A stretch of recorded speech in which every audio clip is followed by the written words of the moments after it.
আমার তো শুধু একটা ইচ্ছা রানী, ভোটের মাঠে ভগ্নিপতি হিসেবে তোমার ভাইয়ের পাশে থাকে, তার ক্যানভাস।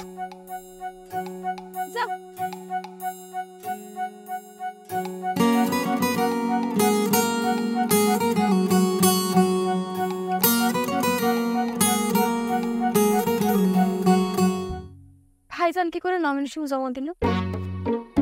বিষয়টা তদন্ত করা লাগবে। আমিও বুঝতেছি না বিষয়টা। সত্যি কথা বলতে কি রানী, আমিও চাইছিলাম না তোমার ভাই এবার ইলেকশনে খারাপ কত যায় না। হুজুকের পাবলিক কোন রকমের একটা হুজুক তুলে তোমার ভাই পাস করাই দেবে, তখন তো আমার সর্বনাশ হয়ে যাবে। কি কথা কও তুমি? ভাইজান চেয়ারম্যান হলে তোমার সর্বনাশ হয়ে যাবে কিসের জন্য? তোমার ভাইজান যদি চেয়ারম্যান হয়ে যায় তাহলে কি আমাকে সে ভগ্নিপতি হিসেবে মানে নিবেনি? আমার মনে হয় কি ভাইজান চেয়ারম্যান না হলেও তোমাকে ভগ্নিপতি হিসেবে মানে নিবে। এটা তুমি কি কথা কইলে আমার কুইন? আমি কোন দিক দিয়ে অযোগ্য? আমার কিসে কমতি আছে?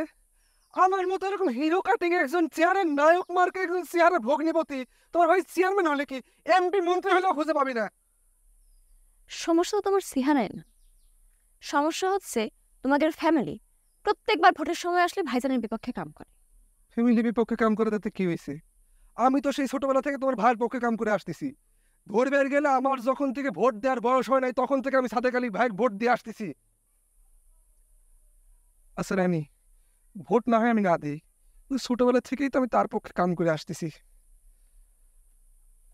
আমার তো শুধু একটা ইচ্ছা রানী, ভোটের মাঠে ভগ্নিপতি হিসেবে তোমার ভাইয়ের পাশে থাকে, তার ক্যানভাস।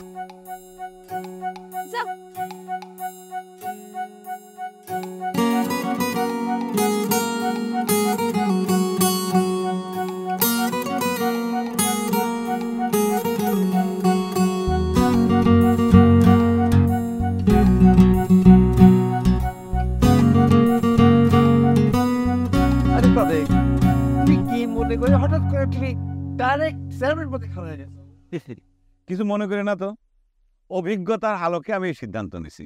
কিসের অভিজ্ঞতা? ভোটের অভিজ্ঞতা। মেম্বার ইলেকশন করে করে আমার অভিজ্ঞতা বাড়িছে, আমি পাকা হয়েছি। তারপর আমি চেয়ারম্যান পদপ্রার্থী হয়ে ইলেকশনে খাড়াইছি। তুমি কিছু মনে করো না সাদেক, মেম্বার ইলেকশনে তুমি তো কোনোদিন পাস করে পারোনি, পাইটলে কি করে? পাশের সাথে পাকাপাকির তো কোনো সম্পর্ক নাই রে ভাই, আমার তো অভিজ্ঞতাটা হয়েছে, তাই না?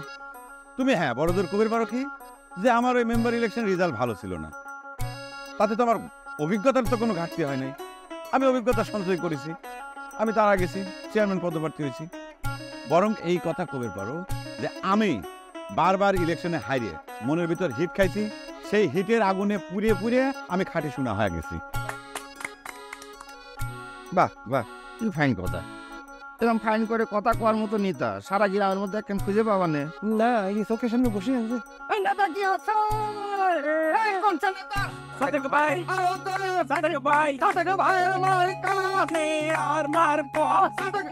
আস্তে আস্তে আস্তে আস্তে আস্তে কথা কয়, এখন আমার কথা শেষ হয় নাই, আস্তে স্লোগান দে। এটা কথা শুনলাম যে তোর ভোটে দাঁড়াতে দিবি না, শুনে নাকি ভাবি ঘরে তালা মারি তো একটা দিচ্ছি গো। ঠিকই শুনেছি, কথা সত্যি। ওই যেদিন আমার নমিনেশন পেপার জমা দেওয়ার কথা, সেদিন তো আগে ভাবি চালাকি করে ঘরের ভিতর ঢুকিয়ে নিয়ে ওই আতর দিবি আমার বডিতে, এই চালাকি করে সে হঠাৎ করে বাইরে থেকে দরজা তালা দিয়ে সারাদিন আটকে রাখিছিল। মানে একদম অফিস টাইম শেষ হওয়ার পর তারপর আমি ঘর থেকে মুক্তি পাইছিলাম।